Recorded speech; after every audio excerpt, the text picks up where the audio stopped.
Welcome, everyone. Welcome to We Earth Radio. This is your host, Michael Stone, and I have a very important show today. And I really want you to invite you when you're listening to this show to not go to the mind, but feel the show, allow it to wash over you. We're going to be talking about climate change from a whole systems perspective and in a way that we can really allow ourselves to feel the deep feelings that individually and culturally we've not been able to feel. This has been an issue that we've been aware of really since Rachel Carson, but from certainly from the 70s and 80s on, that we haven't addressed. And it's time that we really have to address it with our heart, with our minds, and with our bodies. And so I really want to introduce you to my friend Duane Elgin. He's an internationally recognized author, speaker, and media activist. He is the co-director of the Choosing Earth project. His books include Choosing Earth, The Living Universe, Promise Ahead, Voluntary Simplicity, and Awakening Earth. Duane received the Peace Prize of Japan, the Goya Award, in Tokyo in 2006 in recognition of his contribution to a global vision, consciousness, and lifestyle that fosters a more sustainable and spiritual culture.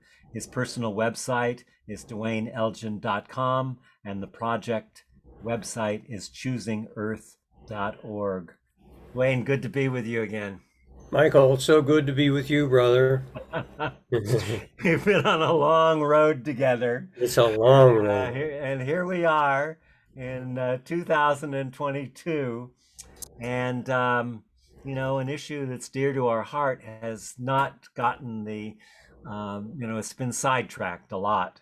And, I'd like to start with the subtitle of your new book, Choosing Earth, and the subtitle, Humanity's Journey of Initiation Through Breakdown and Collapse to Mature Planetary Community. And, that's a theme we've talked about numerous times on We Earth Radio. And the idea, I think, is getting more and more people are becoming aware of the idea of we are in a rite of passage, in an initiation. And let's start there and talk about, well, what does that mean, being in a initiation or rite of passage? Great. This gets to the very heart of the book, and the work and the lives of our species. And the initiation that we're going through is one of maturation. It's one of growing up. I've gone around the world over the last 30 some years, and I've asked people all around the world. Before giving a talk, I would say to them, let's pause for a moment. I want to ask you a question. When you put the human family together, all together as one individual, what is that individual like? Are we behaving like toddlers? Are we behaving like adolescents, adults, or elders? And I would give people those four options: toddlers, teenagers, adults, or elders. And it didn't matter where I was around the planet. It didn't matter what kind of audience. It might be more political, it might be more economic or more spiritual, young or old. Again and again, much to my surprise, I didn't know what would come back. People have overwhelmingly had one response, and that is that the human family is in its adolescence. We're behaving like adolescents. And there's so much insight that goes with that. That the adolescent is rebelling against nature rather than working with nature. The adolescent is saying, well, who's in, who's out, who's part of my clique, and who's not. And there's a lot of division and diminishment of others that goes with that. And what we need now is an inclusive, embracing, welcoming approach to working on our collective future. So the initiation is to go from our adolescence and into our early adulthood. And with our early adulthood, remarkable things begin to happen that we've seen throughout our lives with individuals.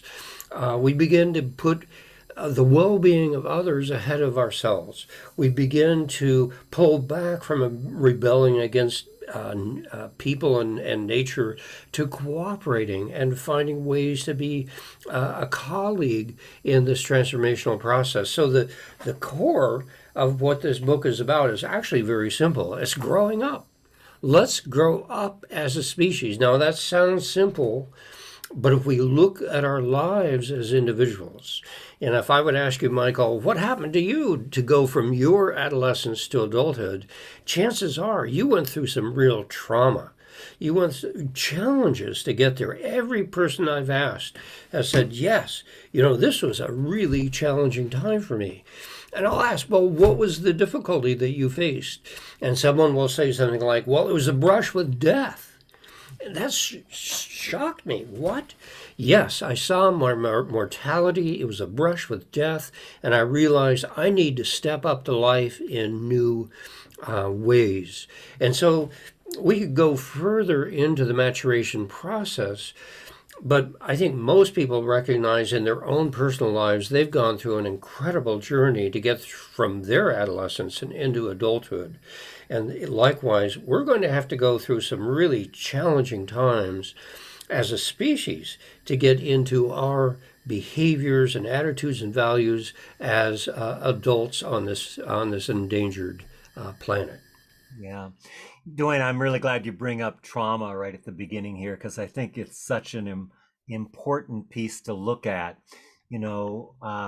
We don't know what the future is going to be, and certainly we're not going to get back to the what we would call normal, getting back to normal, given the state of the planet and what we're going to talk about today. But why I said at the beginning, listen to your bodies, instead of your head, because a big shift for me in this program, and even changing the name again from Conversations to We Earth Radio a while back, came when I got to a point of, looking at the numbers, looking at the reports, going to the conferences, and I just got to this point about 5 or 6 years ago where I just went, we're screwed. I don't see anything but collapse when I really look. And it was about that time I met Thomas Hubel and heard him say, we're swimming in a sea of trauma. And I went, oh my God, that is the linchpin. That's the part.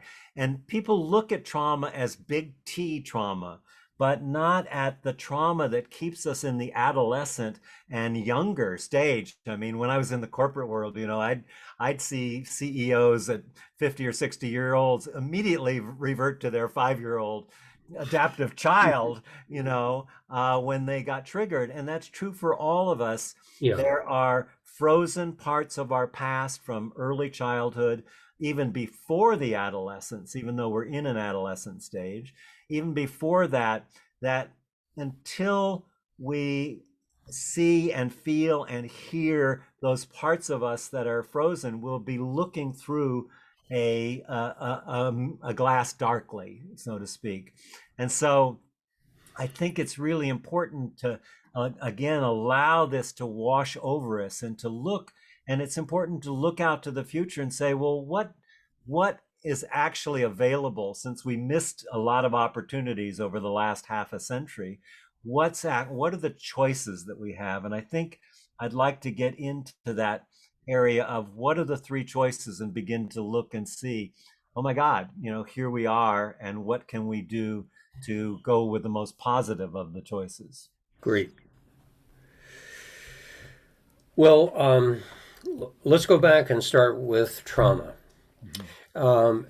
I think trauma is so valuable, and we tend to want to push it away and say, well, let's have a happier outlook on life. Let's not dwell in the gloom and doom of trauma and this and that. And in that process, we push away the reality of what our situation is, and then we can't really deal with it.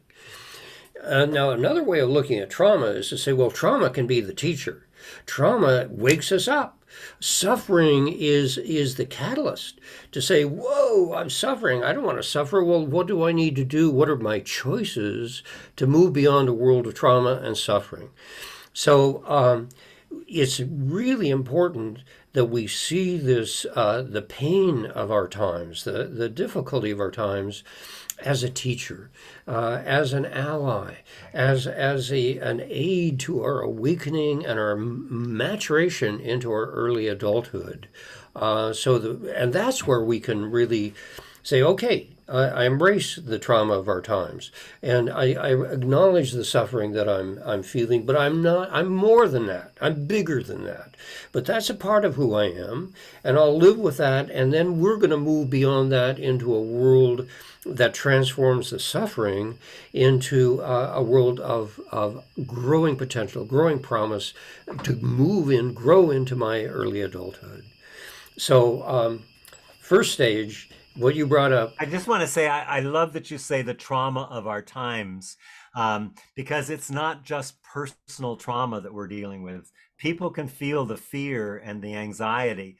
And so it's not just personal, it's the collective trauma, it's the familial trauma, it's the ancestral trauma that is all rising up to be healed, and we heal it by integrating and feeling it. So That's it's right. so important. And as we talk about this, to hold that in mind, that we're swimming in this sea. Right. So we can't push it away. It's all around us. It's underneath us. It's beyond us. We are being challenged to wake up, to grow up, to actually be with the trauma of our times in a way that reflects our capacity for a higher maturity, if you will. So this is tough love. This is not easy, but this is life, and it's life in its richness and its fierceness. So what amazing times that we're living in. This is a time of planetary trauma and transition. So the world has never been in a situation like this ever before. And so for the last 10,000 years, we've been really from living in a mindset of separation and distance from one another and the rest of the world in many respects. But now we have to overcome separation, come to our wholeness, come to our feeling of communion with the earth, not only the earth as a material system, but increasingly science is looking at the earth as a living system. So our life needs to connect with the larger aliveness of a living earth, and then beyond the living earth to that of a living universe. And as we engage the larger aliveness that's in the earth and the world beyond, we're growing up. That's a new level of appreciation and engagement with ourselves and with life. And so this is a remarkable time of transformation. Yeah. And the potential is actually for an evolutionary jump in what it means to be a human being, That's right. human family. Yeah, That isn't disconnected and separate, but that life actually is living through us, that's and right. to recognize that is the impulse, is to allow life to live through us. Well said. Well said. Indeed. So we're So, looking at the three choices now. So again, allow this to wash over as you go through this, because there's a lot of very important information that we're speaking to here. so the three choices I want to be clear with you, Michael, are the three scenarios. Is that right that you were thinking of? Yes, three Yeah, scenarios, right? three scenarios. And the scenarios look deep into the future. Often in business, a scenario will be the next, 5, maybe 10 years at the outside. The work that I've done here with the Choosing Earth book is the next 50 years. And this is a deeply scholarly inquiry. It isn't just off the top of my head suggesting how it's going to unfold. Instead, decades. In fact, I've been doing futures research for a half century. And it's that half century of serious scholarship that has gone into this book. And it's a short book, actually. Take out the footnotes, it's a short book. No. But it's a scholarly book. It's a serious look at our future. And so, looking ahead, the first future that people want is a technological fix. They say, well, look, of course we've got problems with climate change and other challenges we'll discuss. But they say, well, surely there's technology to resolve this situation with, let's say, CO2 in the atmosphere and methane exploding, or as with permafrost melting and so on. And the reality is, if we really look at what's happening on the planet, it can't be fixed technologically. That's not to say we should ignore technology. We need the technology. But it's going to take way more than technology to solve what's happening in the world right now. And I think of an adolescent that says, well, look, Dad, Mom and Dad, I need a car. That's my technological fix. If I get a car, I'm going to grow up. I won't be the teenager I was. I'm going to be behaving like an adult. No, I don't think just sticking a kid in the car. I'm thinking of myself. I didn't grow up stepping into that car. I grew up maybe having an accident or coming into difficult situations with that car. The engine breaks down and I have to pay for it and so on. So the tech fix is important, but it is way short of responding to the reality of the kind of challenges that we face. And so let me, before talking about the three scenarios, the three pathways ahead that I see as most likely, are most choiceful for us, let me just mention the challenges that we're facing briefly. I don't want to belabor this, but it's important to get a feeling for them. So climate change. We're seeing the leading edge of climate change right now. And people say, well, look, this is uncomfortable, but it's not catastrophic. And what I say is, you just wait. You wait 10 years from now and watch to see what happens to climate configurations and so on. I grew up on a farm, and I've seen the vulnerability of crops to fluctuations in the vagaries of temperature and all the rest. So for example, for every degree centigrade that the temperature goes up, agricultural productivity falls by 15%. There are many estimates that by the end of the century, we will see 3 degrees centigrade of increase in temperature, and that translates into a 45% decline in agricultural productivity. Now, that's not a problem unless we've got a lot of mouths to feed. And when we look at the population growth, that reveals another problem. When I was born, there were roughly 2 billion people on the planet. I think the same is roughly true for you, Michael. Now we are approaching 8 billion people, and we're expected to move towards 10 billion people. And all the estimates I've seen are that the Earth, as a regenerative system, the oceans, the land, its ability to grow crops, and all the rest, can feed roughly 2 billion people. And 2 billion people living in middle-class European lifestyles. 2 billion. Well, here we are at 6, or here we are at 8, going towards 10. That means that we're already roughly 6 billion people over the carrying capacity of the Earth and its regenerative systems. So in this century, in all likelihood, we are going to see the die-off of billions of people, famine, disease, and other challenges, conflict to be sure, but famine and disease are the biggest factors that I see. And we're going to kill off billions of people if we don't change how we're working on the Earth and living with the Earth. So that would be another one. Climate change, species extinction. We're in the midst of the sixth greatest extinction of species, plants as well as animals, that the Earth has ever seen. And by the end of this century, scientists estimate 1 million species will go extinct. Not just individuals, but entire blocks of species. 1 million of them, plants and animals, will go extinct given the way we're behaving with the Earth.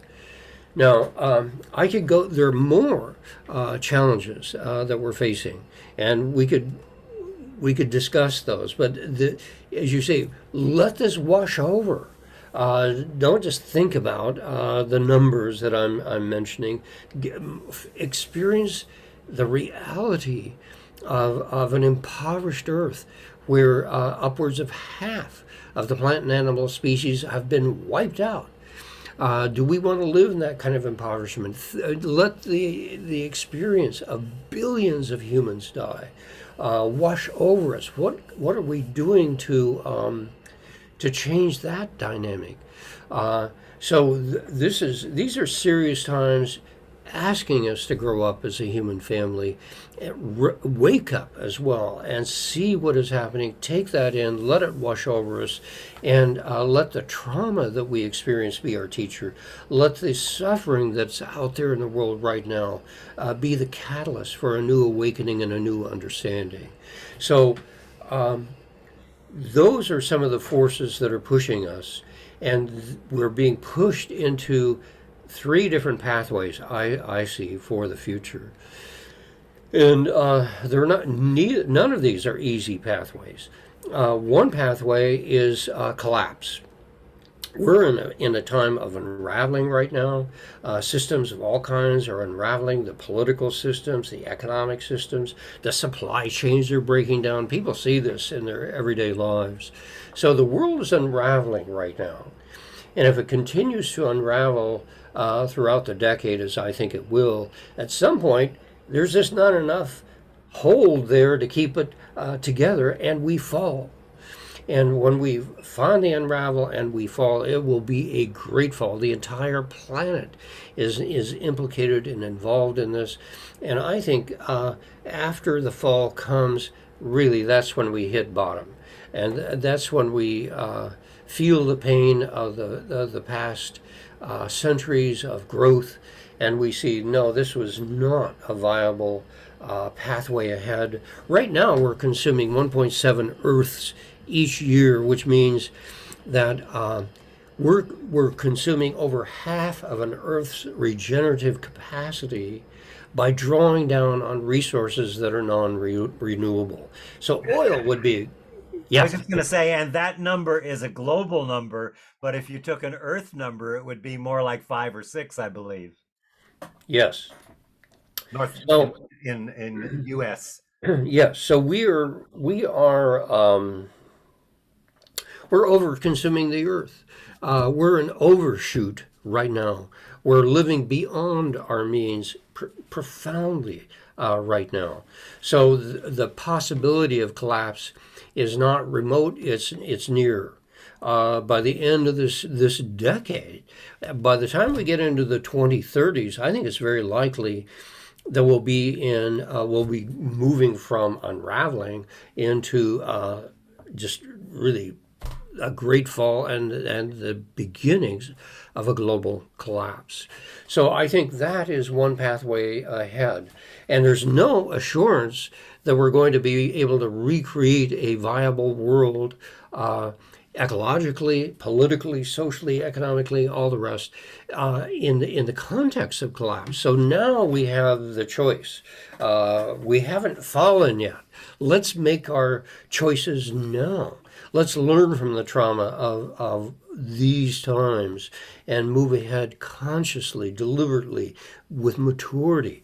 So anyway, one pathway ahead is a pathway of breakdown and collapse, and the potential for functional extinction, not complete extinction. I don't think we're going to wipe out humanity. We're sort of like weeds, having grown up on a farm. You just can't get rid of them. Can't get rid of us. And so I'm not advocating full extinction, but I see the potential for functional extinction where we are no longer a powerful force in the evolution of life on this planet. We've just diminished ourselves so much by our actions that we can no longer rise up and to be that evolutionary force. So that's one pathway, the pathway leading to functional extinction from collapse. A second pathway that I see is very likely is authoritarianism. And we're watching this grow rapidly around the earth. We're seeing it certainly here in the United States.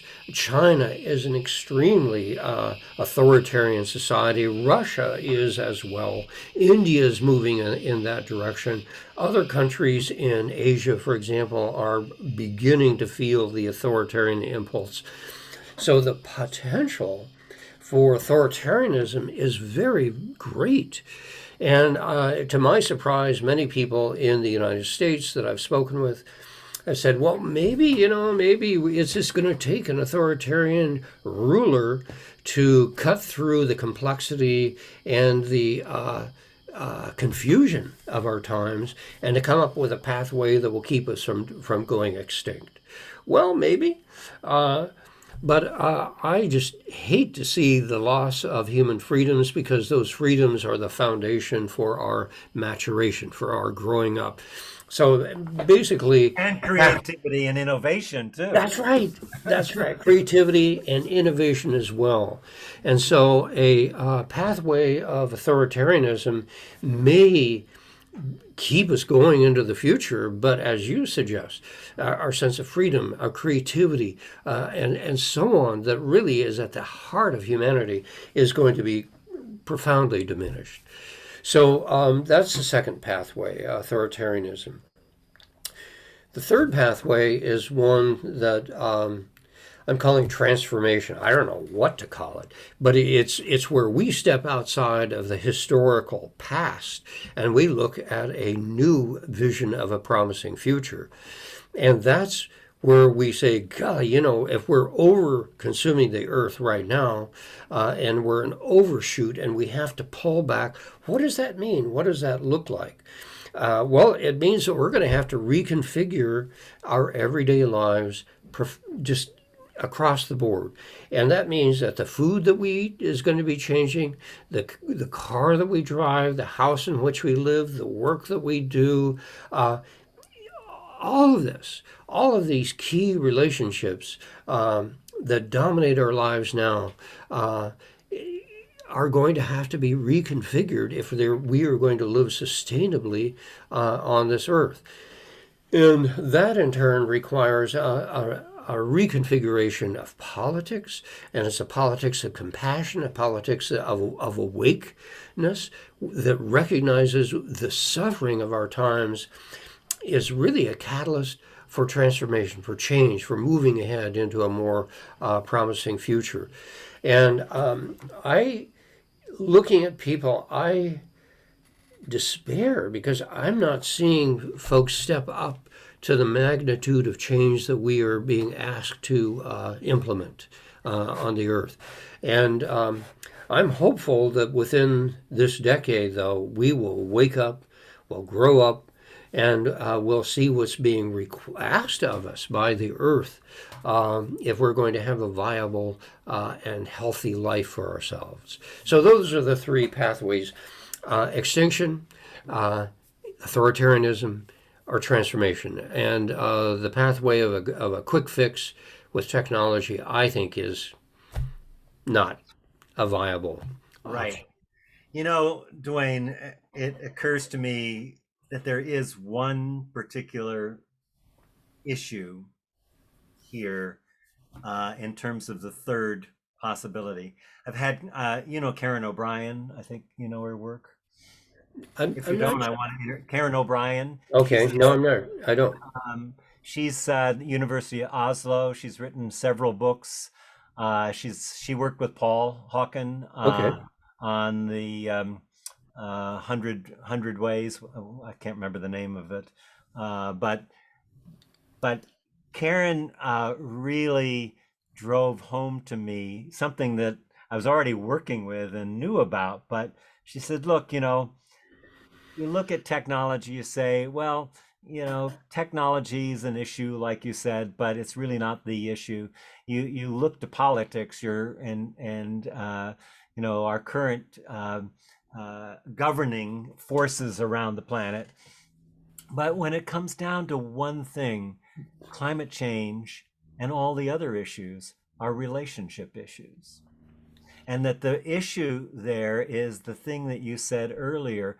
How do we transcend the myth of separation and connect with each other and learn to not get rid of the crisis, but again, use the crises and the differences to come together.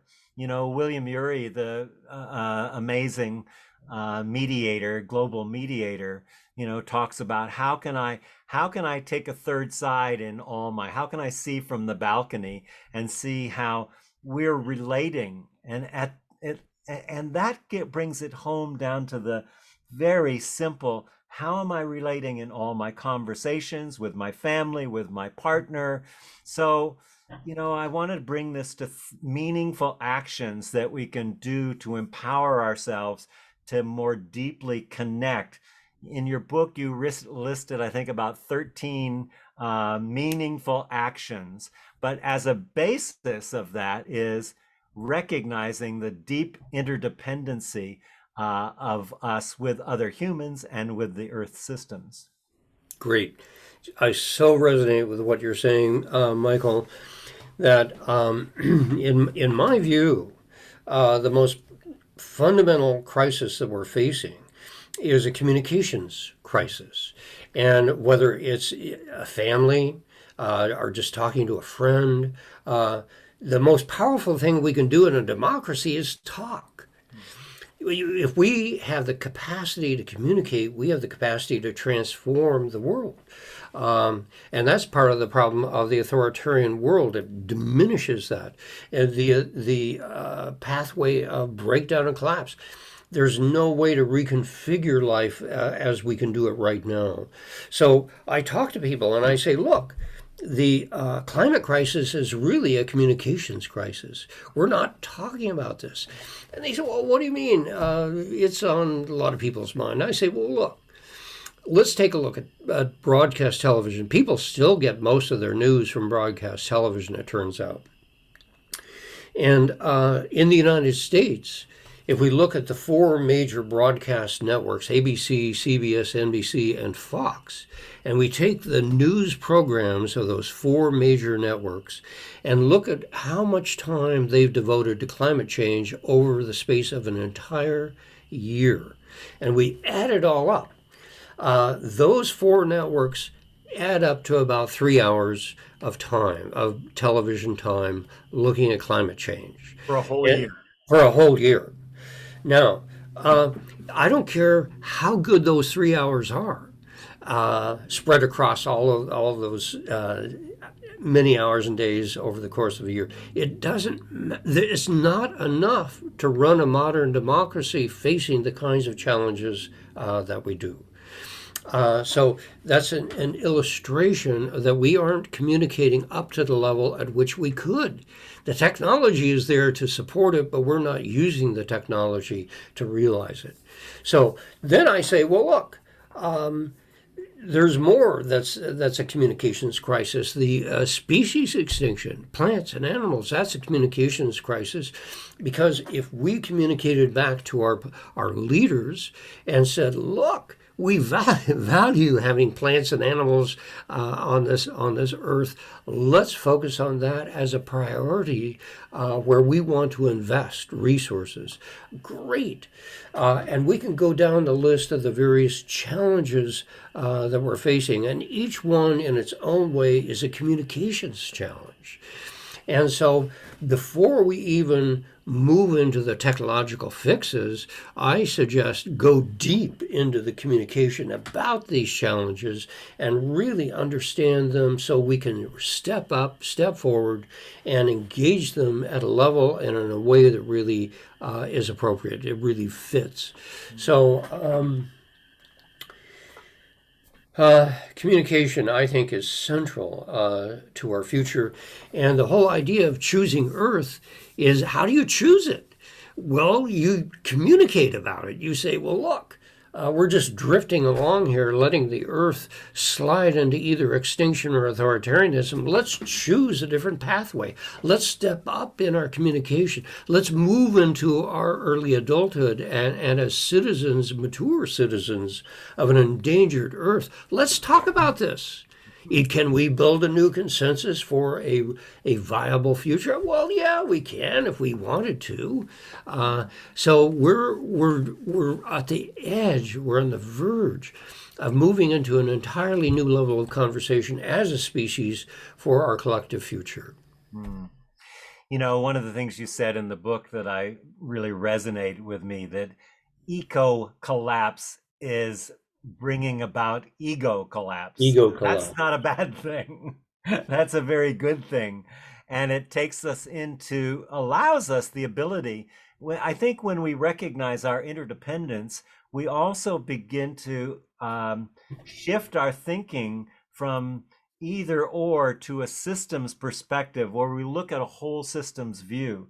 And I love the model in your book of the long, deep, and wide systems view. Maybe you could speak a little bit about that, because I Sure. thought that was very, very brilliant the way you put that Oh, together. good.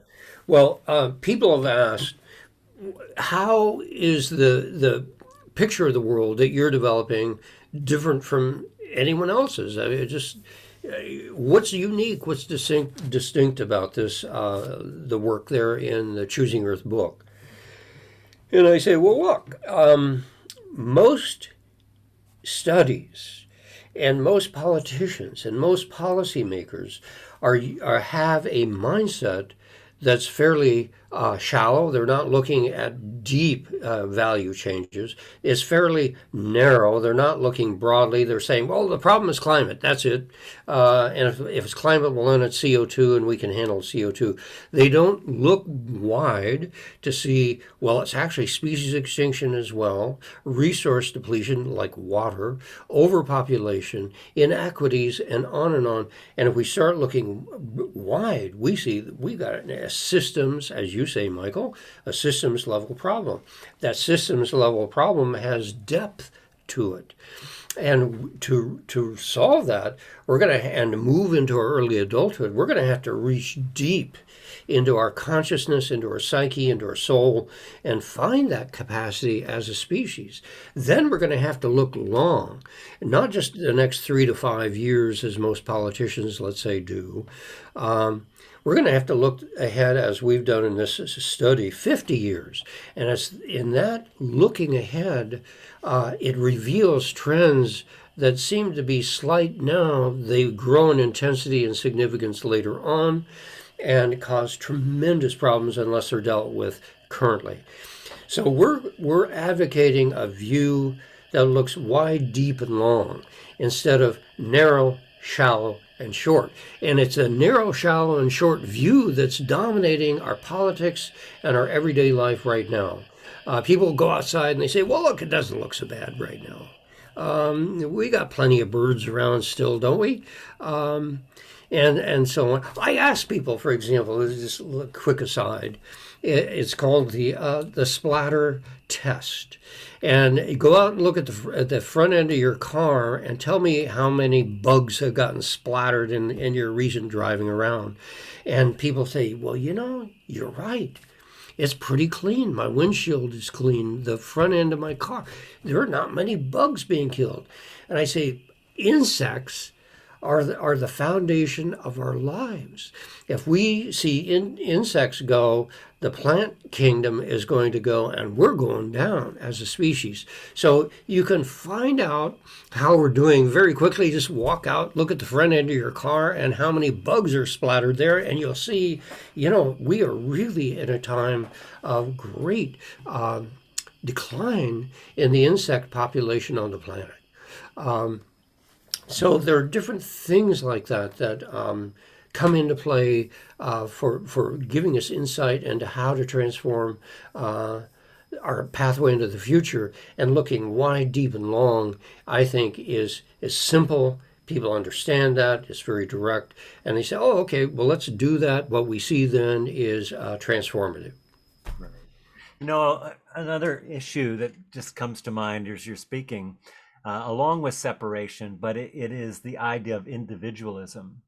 We are so for so long we've been, particularly in the States, but in around the world, the rugged individual or the Yeah. romantic individual, which creates separation, but it also the issue of competition in that, because when you have rugged individual, you're always in a competing stage, trying to overdo, get better, get more, do different, all of those kinds of things. And one of the things that you talk about that really I love is the approach to the adaptation scenarios of, are we going to have a competitive, or are we going to have a compassionate? And people say, well, you won't have innovation. I don't believe that's true, that you won't have innovation if you don't have competition. I don't believe that. Yeah. Your thoughts there? Yeah. Okay. This opens up into a wonderful conversation. And it gets to the notion of paradigm change, the deep, deep changes in how we see the nature of reality, existence, the universe in which we live. And in a nutshell, science is now beginning to describe the universe as a unified system. And this comes from quantum physics. And quantum physics says, well, it's a unified whole. The entire universe is a single living entity. And you in your life are a part of that larger aliveness. So at that very point, from quantum physics, of all places, we're taken beyond the separation of the let's say the competitive ego, and into the mystery, the wonder, the extraordinary nature that our very existence, physically and such, connects with the aliveness of the entire universe. Not only does it connect with the living earth, it connects with the living universe. So science is telling us, the world's wisdom traditions have been saying this for tens of thousands of years, that the universe is a living system. There's life everywhere. But we're now rediscovering that ancient wisdom and bringing it into the fore. And that wisdom says you are a part of a larger aliveness. And instead of being just a biological being that's separate, you're both biological and a part of the cosmos. You're biocosmic in your very nature. And if you're biocosmic in your very nature, well, then let's take a look at the earlier paradigm that says, well, we live in a dead universe, and really what you've got is a bunch of dead matter and empty space.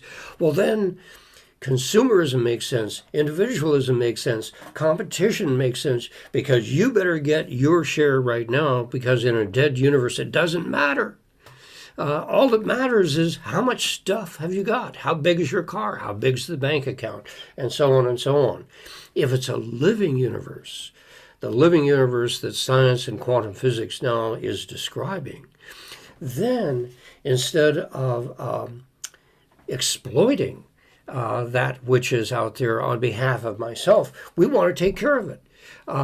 If it's alive, well, the impulse is care, compassion. Let's take care of that which is alive, as opposed to exploit that which is dead. So foundational to the conversation we're having right now is the emergence, or let's say the re-emergence, of the mindset that we are living in a living universe. And who we are is transformed beyond this physical body into a larger being. And in the process, it awakens compassion, care for that which is alive. So we're in this extraordinary time of great transition as a species to a new way of looking at reality, our human identity, and the evolutionary journey. Yeah, so well said. I think some people would go for the authoritarian. Nobody wants the complete collapse. But the third one is going to take giving ourselves to it, that we really need to see that what I do does make a difference. And you talk about the 7 uplifting forces that can lead to an evolutionary transformation and transition.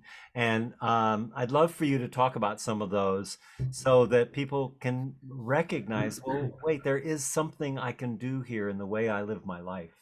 Absolutely.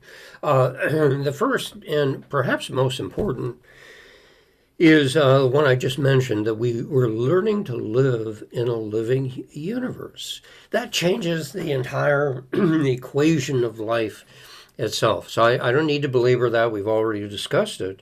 But an uplifting force is to say you're a part of a larger aliveness. Whoa, what an amazing story that we're a part of. If it's no longer dead matter and empty space, but a living system that we're growing within, that draws out our compassion and creativity. Okay, that's one. Some of the others I wrote this book called Voluntary Simplicity. Something that we can all do, we all have within some degree of our personal choice. We can simplify our lives. We can, and this goes from the food that we eat, the clothes that we wear, the home in which we live, the car that we drive, the work that we do, and on and on and on. We have choice. We have choice. Are we going to strive for elegance in a big home and a beautiful car and steaks on the dinner table and so on? Or are we going to be aware and awake to the suffering of the world, to the challenges of this time of transition, and the opportunity to grow into a new relationship with one another, a new relationship with the universe? And if we want to grow into that, we can do so by embracing a choice of simplicity. So that's important. Another choice is communication. We spoke about that earlier, that we own the airwaves. It's ours, as in the United States. We own the airwaves literally, legally. Most people do not realize this. They think television companies own them. No, they do not. We do. So if we wanted, we could have a revolution in communications. And that in turn would utterly transform how we look at every part of the lives that we have and guide us into a more promising, sustainable future. So there's area after area of promise. Let's see. Let me take a quick peek. Choosing maturity is another one. To grow up, to grow up. There's choice there. If we just drift along in our adolescence, there's no directionality towards maturity. It's just drift. So if we're going to move into our maturity as a human family, we need to choose it. But if we begin choosing it and saying personally and professionally and politically and socially and so on, we choose maturation. We choose the well-being of all life as opposed over my own personal gain, if you will. That would be another. One I would add to Yes. is slowing down. Slowing down. Because hyperactivity is one of the first examples of trauma, that we move fast so we don't have to feel all the trauma that's both going on currently, but also the trauma from the past. So slowing down, contemplation, prayer, meditation, to taking these things up, they're becoming more and more mainstream. But I think for all of the things you have in that list, that I would just add that as a key aspect of it. You got it. I've just added it.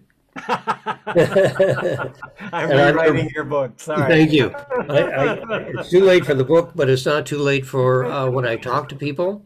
And hyperactivity as a way of avoiding the trauma of our times. I think that is very true. People, well, I'm really busy. I just don't have time right now. Maybe in another week or two, I'll have time to really look at the kind of considerations you raise. But right now, I'm real busy. And people are competitive. I'm so busy. Oh, I'm so busy too. And it's like, Yeah, well, I'm busier than you're busy. yeah, that's right. That's right. So we're just busying ourselves to death. Yeah. Um, some of the other themes that I brought up were things like community. I'm living in what's called a co-housing community right now. There are roughly 60 people living in 30 units as a constellation of sort of like apartments, if you will. But we also have a common gardens that we use for a significant amount of food. We have a common house where we get together for meals that we cook 3 days a week. And if you are part of the community, 1 day a week or 1 day a month, you have a responsibility to cook. And the rest of the time, other people are cooking. And 3 days a week, you get essentially a free meal. You just walk in, it's set out before you. It's a vegetarian meal, and it's all taken care of. So co-housing, the food that we eat. There's a place for kids to play. They have their own way of getting apart from the elders. There's a workshop for wood and metal. So we can design our communities to be beyond these freestanding, standalone, isolated, single family dwellings where we are cut off from other people, we're cut off from life. Instead of that, we can be integrated with life, integrated with other people in ways that are fulfilling, that don't impinge upon us unduly. It's a wonderful neighborhood, but it's not a commune, if you will. And it's for adults, it's for mature people. So there are so many ways that we can evolve what we're doing here. We can be more conscious, for heaven's sakes. And well, what do you mean, be more conscious? Well, it's simply moving towards a more reflective view, to pause and say, well, look, let me kind of reflect on my life and what's happening here, and just take a hard look in the mirror and say, okay, I see this and that about my behaviors, about my life, and as a mature adult, I'm going to choose a different pattern of life and behaviors. So living more consciously would be a key to a pathway to greater maturity and transformation. So those are a few that were in Yeah. there. And there's many more. I want to, since we're getting close to the end of our time here, I want to go back to the preface of your book Yeah, with Francis Weller's beautiful introduction that he wrote, and talk about grief. yeah, We haven't really gotten into that. I felt it was more important to talk about at the end of our our conversation than the beginning. But such an important part, and we don't know how to grieve. And there's so much to grieve. yeah. There's so much, and that allows us to increase our capacity to hold the world. That's Because if right. we're trying to hold that grief down and push it down and not be able to, I'm starting to do more grief groups in my own work, is to get people together to share about it so their grief can be heard and they know they're not alone. And I That's think right. really important at this time. You can grieve the loss of a partner or a parent, or even a child, which is really hard. How do you grieve the loss of 200 species a day from extinct forever from the planet? That's How do right. we grieve the loss of ecosystems? And in some of my classes, I have a grief exercise to practice for 40 days every day, to get down on your hands and knees and actually bring in whatever it is that needs to be grieved. And it's an incredibly freeing process to cleanse, but also, again, our capacity is at the issue. When you look at stress, and you say something like, "Oh, I'm so stressed." Well, what does that mean when I say that? It's like saying I'm sick. Well, do you have a cold, COVID, or leprosy, or cancer? What do you have? What does that mean? It doesn't mean anything. And the same with the word stress. And we're under huge amount of stress, and people can feel it now, but they don't really look at, well, what is stress? Stress is that something is too much for my current capacity to deal with. It's too overwhelming to deal with. So when you look at that definition, my current capacity is the key word there. How do I expand my capacity? I expand my capacity by learning to grieve the things, to Right. be able to move through them and grieve them. And that literally creates inner spaciousness so that life can more fully move through us. And I think that's really an important thing that Francis Weller was talking about, that you address.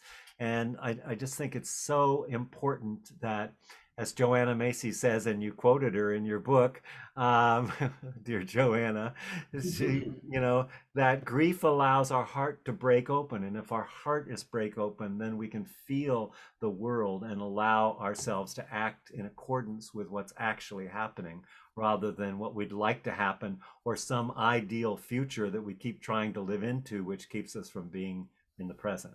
Yes, Thoughts about that? beautifully said.